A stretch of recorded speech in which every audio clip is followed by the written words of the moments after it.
오늘 우리가 말라기 12번째 시간으로 돌이키게 하리라 라는 제목으로 같이 말씀을 나누도록 하겠습니다. 성경은 인간의 고집스러운 불순종을 하나님의 열심히 어떻게 이기시는지를 우리에게 보여주십니다. 하나님은 한 번도 정하신 바를 포기하지 않으시고 반드시 그 정하신 바를 이루십니다. 그래서 이사야 14장 24절을 보면 만군의 여호와께서 맹세하여 이르시되 내가 생각하는 것이 반드시 되며 내가 경영하는 것을 반드시 이루리라 하셨습니다. 하나님의 생각은 반드시 이루어집니다. 그리고 하나님의 경영은 반드시 성취됩니다.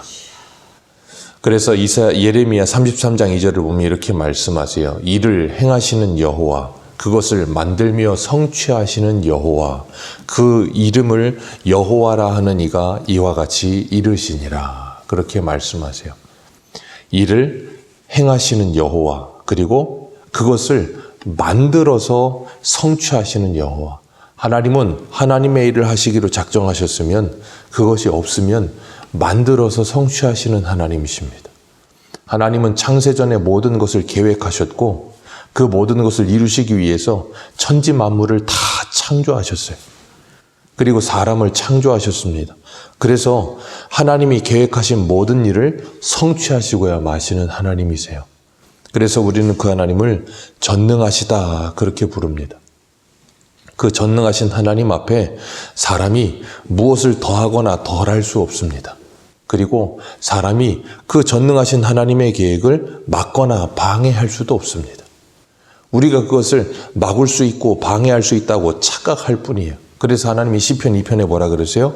하늘에서 보시며 웃으시며 비웃으신다 그렇게 표현을 하시는 거예요. 참 시편 기자가 너무나도 잘 표현을 했어요. 하나님이 하늘에서 지켜보시는데 인간들이 피조물이 전능하시고 창조주이신 하나님의 뜻을 거슬러 보겠다고 막 방해하고 있는 거예요. 마치 개미가 사람의 뜻을 방해해 보기 위해서 개미가 자기 주둥이로 흙과 모래 같은 걸 퍼다가 사람을 막아보겠다고 막 쌓는 것과 마찬가지예요. 사람이 이걸 지켜보다 뭐 하겠어요? 발로 한번 툭 치면 그냥 다 쓰러지는 겁니다. 우리 한 군데 보겠습니다. 사도행전 4장입니다. 사도행전 4장 25절.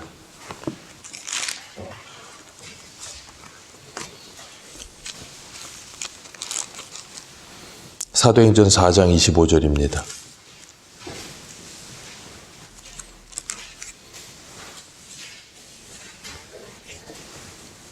4장 25절에서 28절까지 같이 읽겠습니다. 시작.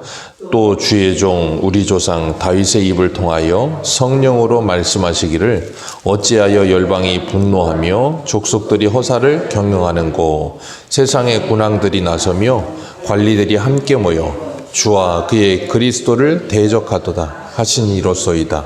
과연 헤롯과 본디오 빌라도는 이방인과 이스라엘 백성과 합세하여 하나님께 기름 부으신 거룩한 종 예수를 거슬러 하나님의 권능과 그것을 행하려고 이성에 모였나이다. 아멘. 여기 분명히 말씀하세요. 헤롯과 본디오 빌라도가 그리고 이방과 이스라엘 백성들이 다 합력하여 뭘 이루어요? 합력하여 악을 이룹니다. 그들은 합력하여 악을 이루고 있는데 하나님은 그 모든 것을 합력하여 뭘 이루세요? 선을 이루십니다. 그래서 그들이 하나님께서 기름 부으신 거룩한 종 예수를 거슬러 하나님의 권능과 뜻대로 이루려고 하나님의 권능과 뜻대로 이루려고 그들이 모여서 뭐예요? 그 모든 작당 모의를 한 거예요. 근데 그 모든 것이 누구의 예정하신 대로? 하나님의 예정하신 대로. 그러니까 자기들의 뜻이 이루어질 거라고 유대인들은 생각했고 그리고 그 제사장들도 그리고 장로들도 모두 다 그런 생각을 했을 거예요. 헤롯과 본디오 빌라도도 자기들의 뜻이 이루어진다고 생각했지 하나님의 뜻이 이루어진다는 꿈에도 생각을 못했을 거예요. 근데 그 모든 것 위에 하나님의 뜻이 이루어져요. 우리가 이런 말씀을 정말로 믿는다면 이 세상에 일어나고 있는 모든 일들 앞에 주님께서 뭐라 그러셨습니까? 내 아버지가 허락하지 않으시면 공중에 날아가는 참새 한 마리도 땅에 떨어지지 않아요. 우리가 정말로 하나님의 그런 절대 주권을 믿는다면 우리는 그 하나님 앞에 억울하거나 아니면 우쭐댈 일이 없어요. 왜? 그 모든 것이 누구의 뜻이 이루어질 거예요? 하나님의 뜻이 이루어질 겁니다. 그렇기 때문에 우리가 그 하나님의 말씀 앞에 순종하며 사는 것이 지혜로운 것이지, 하나님의 말씀에 불순종한다고 해서 하나님의 뜻이 안 이루어지는 것도 아니고 그게 막아지는 것도 아니에요. 오히려 누구만 고생해요? 나만 고생하는 겁니다. 하나님의 뜻을 반항하고 있기 때문에. 그럼 어떻게 하신다고요? 하나님이 사람 막대기 인생 채찍을 사용하시는 거예요. 그래서 우리가 성경을 보면서 하나님의 말씀을 깨달으면 뭘 가졌다 그래요? 지혜를 가졌다고 하는 거예요. 사람이 지식이 많은 게 아니라 지혜로워야 돼요. 구슬이 서말이라도 꿰어야 보배입니다. 지식이 아무리 많아야 소용이 없어요. 그 많은 지식을 지혜롭게 사용하지 못하면 아무리 많은 지식을 가지고 있으면 뭐 하겠습니까? 여러분, 공부 잘하는, 그래서 우리가 그런 말 하잖아요. 헛똑똑이라는 표현을 쓰잖아요. 공부를 아무리 잘하면 뭐 하겠습니까? 그걸 내가 실생활에 적용해서 응용하지 못하면 아무 소용이 없는 거예요. 그래서 하나님이 우리에게 지혜를 주셔야 되는데 이 말씀을 통해서 그 지혜를 깨달아야 되는 거예요. 오늘 4절에 보면 너희는 내가 호렙에서 온 이스라엘을 위하여 내 종 모세에게 명령한 법, 곧 율례와 법도를 뭐하라? 기억하라. 하나님의 율례와 법도를 기억하라는 거예요. 그 율례와 법도를 지키라고 주님께서 말씀하셨습니다. 신명기에는 하나님이 그 율례와 법도를 왜 주셨다 그랬어요? 우리의 행복을 위해 주셨다 그렇게 말씀하셨어요. 그러면 우리가 율례와 법도를 지키면 행복해지는 겁니까? 율례와 법도를 지키면 행복해지는 이유가 무엇입니까? 율례와 법도를 지키면 행복해지는 이유는 딱 하나예요. 하나님과의 올바른 관계가 있기 때문에 행복한 거예요.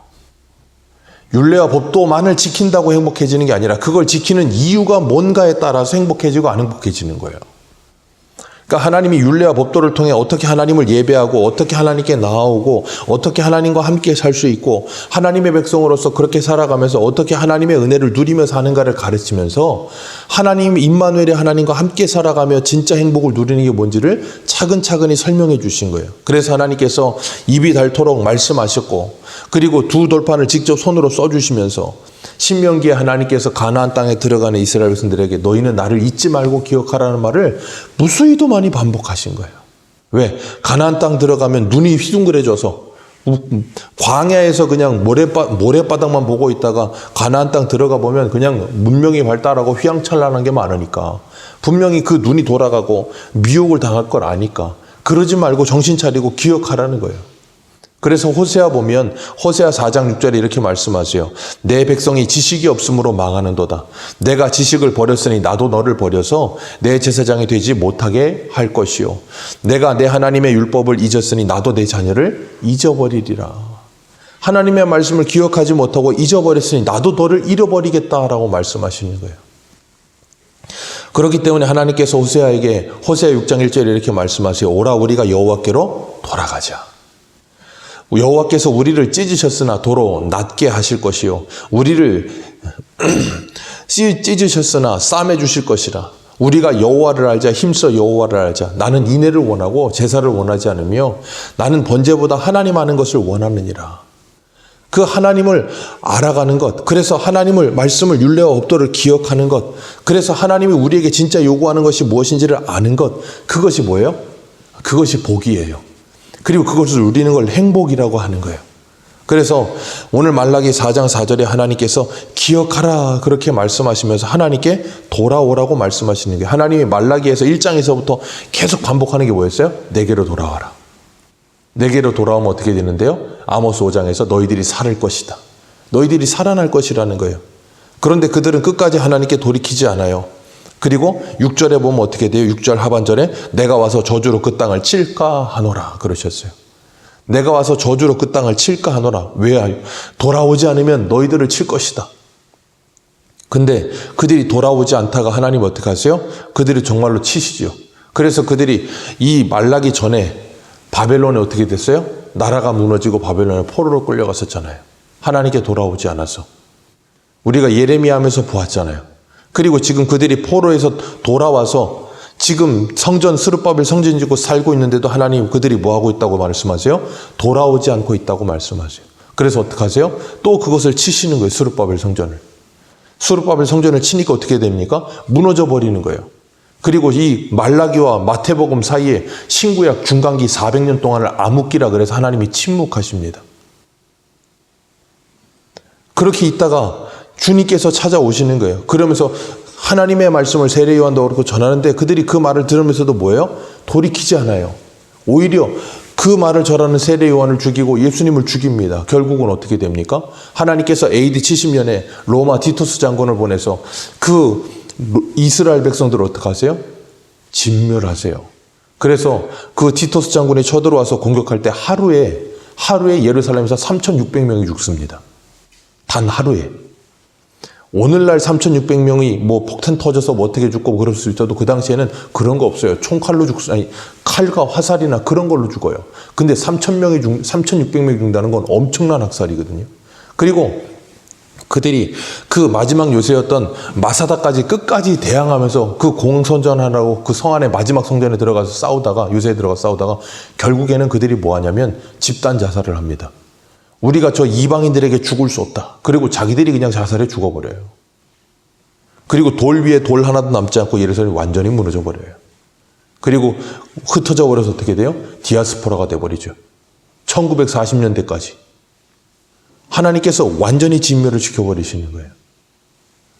오늘 5절 말씀을 보면 5절 같이 한번 읽습니다. 시작. 보라, 여호와의 크고 두려운 날이 이르기 전에 내가 선지자 엘리야를 너희에게 보내리니. 아멘.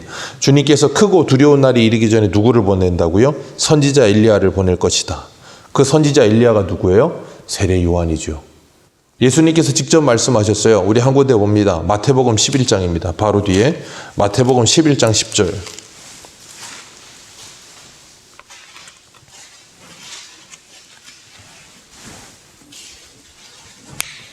마태복음 11장 10절입니다. 10절부터 우리 14절까지 같이 읽겠습니다. 시작. 기록된 바 보라 내가 내 사자를 내 앞에 보내노니 그가 내 길을 내 앞에 준비하리라 하신 것이 이 사람에 대한 말씀이니라. 내가 진실로 너희에게 말하노니 여자가 낳은 자 중에 세례 요한보다 큰 이가 일어남이 없도다. 그러나 천국에서는 지극히 작은 자라도 그보다 크니라. 세례 요한의 때부터 지금까지 천국은 침노를 당하나니 침노하는 자는 빼앗느니라. 모든 선지자와 율법이 예언한 것은 요한 때까지요. 만일 너희가 즐겨받을진대 오리라 한 엘리야가 곧 이 사람이니라. 아멘. 예수님께서 말라기 4장의 오늘 본문 말씀을 그대로 해석해 주시는 거예요. 그 오리라 한 선지자 엘리야가 바로 세례 요한이다. 그리고 누가복음 한 군데 더 봅니다. 조금만 뒤로 가셔서 누가복음 1장 13절. 세례 요한이 태어날 때 세례 요한의 아버지였던 사가랴에게 천사가 와서 예언하여 줍니다. 누가복음 1장 13절. 누가복음 1장 13절에서 17절입니다. 같이 읽습니다. 시작. 천사가 그에게 이르되 사가랴여 무서워하지 말라. 너의 간구함이 들린지라. 내 아내 엘리사벳이 내게 아들을 낳아주리니 그 이름을 요한이라 하라. 너도 기뻐하고 즐거워할 것이요 많은 사람도 그의 태어남을 기뻐하리니 이는 그가 주 앞에 큰 자가 되며 포도주나 독한 술을 마시지 아니하며 모태로부터 성령의 충만함을 받아 이스라엘 자손 주 곧 그들의 아버지 하나님께로 많이 돌아오게 하겠습니다.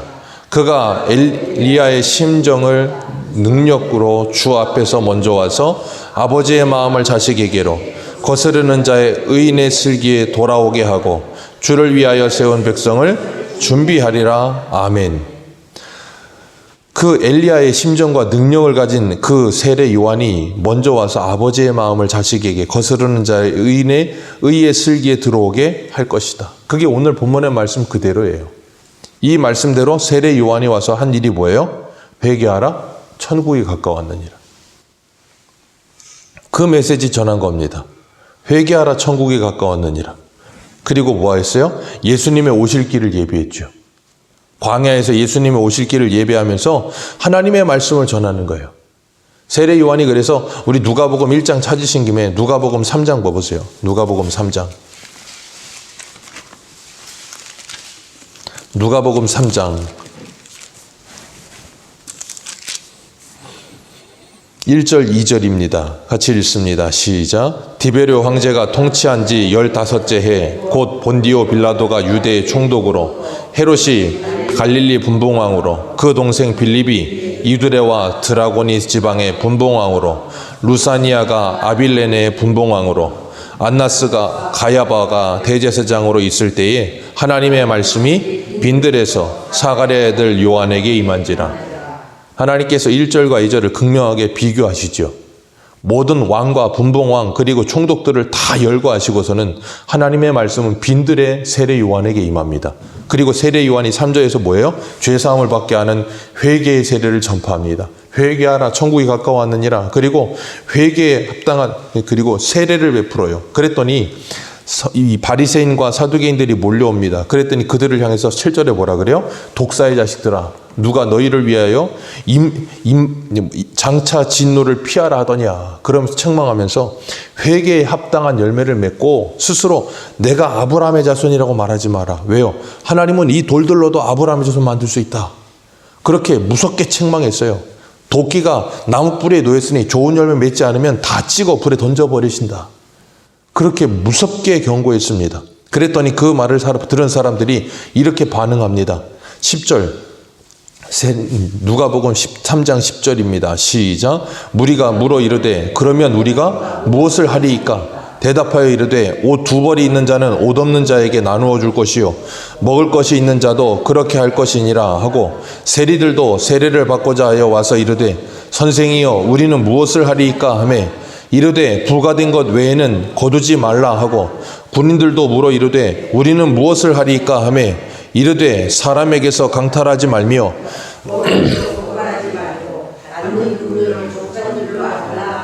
아멘. 이게 뭐예요? 이게 회개에 합당한 열매예요. 그러면 오늘날 주님께서 우리에게 세례 요한이 지금 우리에게 찾아와서 뭐라 그러겠어요? 뭐 세금을 안 내는 사람이 있으면 뭐라 그러겠어요? 네가 내야 될 세금을 다 내라 그럴 것이고 네가 해야 될 책임을 다 해라 할 것이고 우리가 예수 믿는 사람으로서 마땅히 해야 될 일, 이 세상에서 내가 해야 될 마땅한 일들을 하지 않고 있다면 뭐 하겠어요? 그걸 하라고 말할 거예요. 그게 뭐라고요? 회개에 합당한 일이요. 여러분 우리가 예수 믿는다고 입으로 시인하면 되는 문제가 아니고 뭐 해야 된다고요? 돌이켜 회개에 합당한, 회개가 뭔데요? 우리가 잘못된 길로 가다가 돌이켜서 하나님께로 돌아오는 거예요. 원래 자리로. 그래서 내가 해야 될 일들을 하는 게 회개예요. 많은 사람들이 뭐 한다 그랬어요? 회까지만 한다 그랬잖아요. 그냥 가다가 잘못된 길이라는 걸 아는 것만 가요. 돌이키지를 않아요. 돌이켜 원래의 자리에 와서 해야 될 일이 있다고요. 그래서 예수님께서 그 누굽니까? 키 작은 뽕나무에 올라갔던 예수님을 반한 사람 누구예요? 갑자기 왜 이름이 생각이 안 나요? 삭개오한테 찾아가셨을 때 삭개오 집에 들어가셔서 뭐라 그래요? 삭개오가 자기가 그동안에 사람들 것 빼앗은 것, 빼앗던 것들을 다 돌려주겠다 그랬더니 그때 예수님이 뭐라 그럽니까? 오늘 구원이 이곳에 임하였다 그렇게 말씀하세요. 여러분 그게 바로 회개예요. 우리가 회개라는 걸 자꾸 추상적으로 생각하기 때문에 문제인 거예요. 그러니까 사람들이 예수 믿어도 변하지 않는다고 생각하는 거예요. 아니요. 분명하고 실제적으로 말하잖아요. 우리의 삶의 변화를 요구하고 있어요. 그게 회개에 합당한 열매예요. 그거 없으면 안 되는 거예요. 그래서 구원의 외적 확신, 내가 구원받았다는 확신이 뭐라 그랬어요? 성화되는 삶이요. 예수를 닮아가면서 거룩하게 내 삶의 변화가 일어나는 것이요. 그게 회개에 합당한 열매고 그것이 구원의 확신이에요. 그것을 지금 세례 요한이 뭐하고 있어요? 외치고 있는 거예요. 왜요? 그게 오늘 본문 4절에 모세에게 명령한 법, 율례와 법도를 기억하라. 그 율례와 법도를 지키며 하나님의 백성답게 살아가는 것, 그게 하나님과 죄를 회개하고 하나님과 함께 사는 방법이에요. 그게 행복한 거예요. 그러려면 내가 이 땅에서 그 썩어질 양식을 위해 살지 않고 썩지 않을 양식을 위해 살기 시작할 때 그게 행복한 거예요. 근데 너무나도 오래도록 어제 요한복음 말씀처럼 썩지 않을 영원한 양식이 아니라 썩을 양식을 위해 너무 오래도록 살다 보니까 그게 인이 박혀 있어. 그러다 보니까 그게 행복한 줄 착각하는 거예요. 근데 거기서 벗어나서 썩지 않을 양식을 위해 살다 보면 이제는 뭐 한 줄 알아요? 그게 행복한 줄 알아요. 그리고 나면 뭐 어떻게 돼요? 그걸 깨닫고 나면 다시 이전으로 돌아가고 싶지 않아지는 거예요. 그걸 위해서 세례 요한이 지금 뭐하고 있어요? 회개하라 천국이 가까웠느니라 그러고 있는 거예요. 그리고 예수님께서도 오셔서 세례 요한이 헤롯에게 목배임을 당하고 나서 본격적으로 사역을 시작하실 때 마태복음 4장 17절에 이렇게 말씀하세요. 이때로부터 예수께서 비로소 전파하여 이르시되 회개하라 천국이 가까웠느니라. 그 말씀하십니다. 그러면서 그들을 돌이키고 계시는 거예요. 그때 주님께서 마태복음 4장에 그 말씀하세요. 세례 요한과 예수님을 비교하시면서 세례 요한이 와서 너희들이 시장에서 피리를 불어도 너희들이 춤을 추지 않고 곡을 해도 너희들이 울지 않는구나. 세례 요한이 와서 약대 털옷 입고 메뚜기와 석청 먹으면서 그가 잘 음식을 먹지 않으니까 너희들이 세례 요한을 보면서 야 쟤는 안 먹네. 그리고 예수님께 오셔서 다 먹으니까 먹기를 탐하는구나 그런다는 거예요. 그러니까 세례 요한에서 이렇게 하면 이렇다고 뭐라 그러고 예수님 와서 이렇게 하면 이렇다고 뭐라고 하고 그러면서 뭐예요? 그 말에 반응을 하지 않는 거예요. 그런데 좀 전에 읽었던 누가복음 4장에 나오는 그 세리들과 군인들과 사람들은 그 말씀에 뭐예요? 반응을 하잖아요. 그래서 저희가 저쪽에다가 플랜카드를 예전에 붙여놨던 게 뭐였어요? 리액션. 말씀에 반응하라. 말씀이 내게 왔으면 액션이 나타나야 되는 거예요. 그게 뭐예요? 회개에 합당한 삶이요. 하나님께서 그걸 통해서 우리들이 구원받은 하나님의 백성으로 행복하게 살게 되기를 원하시는 거예요. 그래서 예수님이 오셔서 세례 요한에서 예수님 오시기를 준비하고 예수님이 오셔서 회개하라 천국이 가까웠느니라 전하시고 병자들을 고치시고 십자가에 죽으시고 부활하셔서 하나님의 뜻을 이루시고 승천하셨어요. 그리고 누구를 보내셨어요? 보혜사 성령님을 보내셨습니다. 보혜사 성령이 오시면 일어나는 일이 뭐라 그랬어요?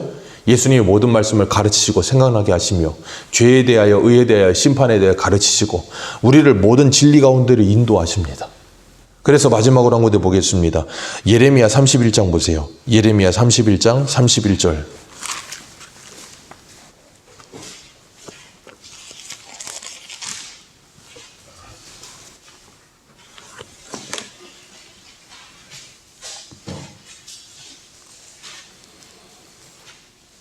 예레미야 31장 31절에서 34절까지 읽겠습니다. 시작. 여호와의 말씀이니라. 보라, 날이 이르리니 내가 이스라엘 집과 유다 집에 새 언약을 맺으리라.